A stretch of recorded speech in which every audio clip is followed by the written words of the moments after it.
नमस्कार, श्री स्वामी समर्थ। मी कविता चौगले। आपल्या या चॅनलमध्ये तुमचे सर्वांचे स्वागत आहे। मी आज एक रॅन्डम पाऊच शिवणार आहे, म्हणजे त्याला कुठलंही माप घेणार नाहीये। उभं आडवं असं त्याच्यामध्ये कुठलंही माप नसणार आहे। तुम्ही कोणत्याही साईज नुसार हे पाऊच बनवू शकता। हे बेसिक पाऊच शिवणार आहे। तुम्ही हा व्हिडिओ शेवटपर्यंत नक्की बघा, म्हणजे तुम्हाला समजेल। ह्यामध्ये तुम्हाला पाइपिंग कसं करायचं, पॉकेट कसं लावायचं हे सुद्धा दाखवलं जाईल। छोट्याशा व्हिडिओमध्ये तुम्हाला ह्याची A to Z माहिती बघायला मिळेल। आता आपण पाऊच शिवायला सुरू करूया। माझ्याकडे असं एक साडी बरोबर हे कागद आलेलं होतं। ह्याचं मी कुठलाही साईज तुम्हाला सांगत नाहीये। ही वरची जी दिसते ती मी गोधडी शिवत आहे। त्याचं हे काठ राहिलंय, आपण हा काठाचाच वापर करून पाऊच शिवायला सुरू करूया। मी हे प्लास्टिक कागद असं ठेवलं आहे आणि हा लेस असा ठेवलाय। ह्याचे मी 2 पट्ट्या कट करून घेते। खूप थोड्या वस्तूपासून आपण हे पाऊच शिवणार आहोत। मार्केटमध्ये हे पाऊच खूप महाग भेटतं। आता हे आपण 2 तुकडे कट करून घेतले। आपण इथे आणि इथे जोडून घेणार आहोत। माझ्या चॅनलवर जुन्या नवीन कपड्यांचे असे वेगवेगळ्या प्रकारचे आयडिया तुम्हाला बघायला मिळतील, ते तुम्ही नक्की जाऊन बघा। पहिल्यांदा माझ्या चॅनल आला असाल तर माझ्या चॅनलला सबस्क्राइब करा, लाईक करा आणि शेअर करा। साडी खूप पातळ आहे त्यामुळे मी डबल फोल्ड करते आणि अशी टीप मारून घेते। मी अशी टीप मारून घेतली। आता हे दुमडून ह्या बाजूला टीप मारून घेते। हे किती सुंदर पाइपिंग झालेलं आहे। अशाच पद्धतीने आपण ह्या बाजूला सुद्धा पाइपिंग करून घेऊया। आता हे परत दुमडून घेऊया आणि टीप मारूया। ह्याचं हे एक्स्ट्राचं कापड कट करून घेऊया। अशा पद्धतीने आपल्या दोन्ही बाजूला पाइपिंग झालं आहे। आपण इथं आता चेन जोडूया। माझ्याकडे अशी चेन आहे। आपल्याकडे जुन्या बॅग असतात, त्या जुन्या बॅगेच्या पासून सुद्धा आपण ही चेन घेऊ शकतो, त्याचा रियूज करू शकतो। मी हे चेनचे दोन्ही भाग वेगवेगळे करते। आता चेनचं जे आपण रनर घालणार आहे ही बाजू आहे। याचं जे चेनचं जे कापड आहे ते आपण ह्या कापडाच्या खाली ठेवून बरोबर इथून आपण टीप मारून घ्यायची।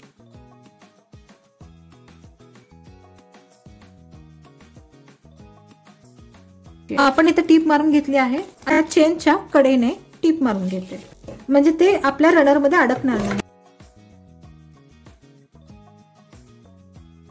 हे बघा, आपली चेन जोडून झालेली आहे। मी कधी पण घेताना थोडस चेन एक्स्ट्रा घेते। कमी पडलं तर आपल्याला डबल काम लागतं, त्यामुळे मी चेन घेताना मोठीच घेते। चेन जोडून घेतली आहे, तसं आपण ह्या बाजूला सुद्धा चेन जोडून घेऊया। आपल्या असं दोन्ही बाजूला पाइपिंग करून आणि चेन लावून झालेली आहे। आपण यात रनर ऍड करूया। आपण थोडंसं ह्याच्यामध्ये घालायचंय आणि हे परत ह्या बाजूला थोडंसं अंतर ढकलायचंय। जरासं पहिल्यांदा सुरुवातीला तुम्हाला अवघड जाईल, नंतर ते तुम्हाला सोपं होईल। खूप सोपी पद्धत आहे। घरातले जर जुने पर्स खराब झाले असले तरी सुद्धा तुम्ही अशी चेन बदलू शकता। मी हे चेन घालून घेतलेलं आहे आणि इकडून परत काढते आणि परत एकदा ह्याच बाजूने चेन घालते। तुम्ही कुठल्याही बाजूने घातला तरी चालेल। तुम्हाला जर वाटलं तुम्हाला अवघड जाते तो बाहेर काढू शकता आणि हे इथं अडकून तुम्हाला ओढायला बरं पडेल। हे बघा, असं चेन झालेलं आहे घालून।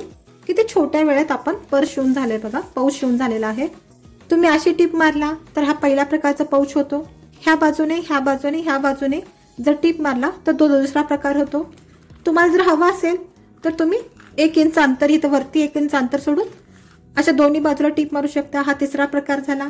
जर तुम्हाला हवा असेल बॉक्स टाईप करायचा तर तुम्ही 1 इंच इकडून आणि 1 इंच इकडून कट करून घेऊन त्या प्रकारे सुद्धा तुम्ही पाऊच शिवू शकता। असे 4 ते 5 प्रकार आपण ह्याच्यामध्ये होतात। तुम्हाला जर चौकोन पेन्सिल पाऊच पाहिजे असेल तर तुम्ही पेन्सिल पाऊच शिवण्यासाठी ह्याचाच वापर करू शकता। असे सेंटरला कट करायचंय, हे मध्ये ठेवायचंय सेंटर करून आणि ह्याला चारी बाजूला सुद्धा कट करून घ्यायचे आहेत आणि ते नंतर जोडायचे। ह्याचा व्हिडिओ सुद्धा मी माझ्या चॅनलवर अपलोड केला आहे पेन्सिल पाऊचचा, तो पण तुम्ही जाऊन बघा। आपण एक बेसिक शिकलं की त्यापासून आपण 5 ते 10 प्रकारचे पाऊच शिवू शकतो। तुम्हाला जर हवा असेल तर तुम्ही कुठल्याही बॅगेला हे वरच्या बाजूला जर असं जोडलं, आतल्या बाजूला सुद्धा अशाच पद्धतीने तुम्हाला पॉकेट तयार करता येतं। अशा प्रकारे आपण ह्याचा वापर करू शकतो। आता मी हे दोन्ही पाइपिंग वरच्या बाजूला येईल असं दुमडून घेते आणि इथे एक टीप मारून घेते।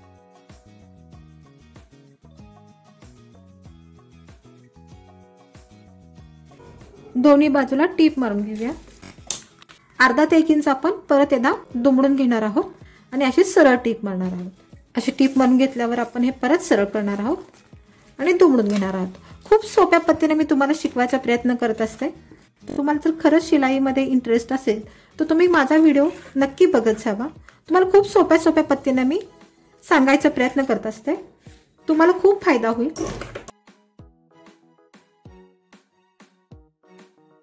एक्स्ट्राचा दोरा कट करून घ्या.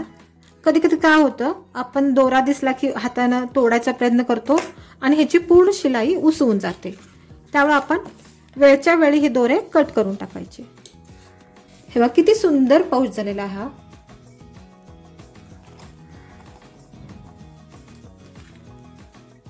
ह्यात मी माझ्याच वस्तू घालून दाखवते की मला हे कुठं कुठं उपयोगी पडेल. तुम्ही शाळेच्या पेन्सिलसाठी सुद्धा हा वापर करू शकता. माझ्या शिलाई मशीनला असे कार्बन लागतात, ते कार्बन घेते. खूप साधी शिलाई मशीन आहे माझी. मला खडू लागतं, ते खडू घेत ठेवलेलं आहे. दोरे, बॉबिन अशा वेगवेगळ्या आपण वस्तू ठेवू शकतो. आपल्याला कुठेही जाताना एवढासा किट जरी नेला तर आपल्याला खूप सगळं सापडतं. आपले नेल पेंट असतं,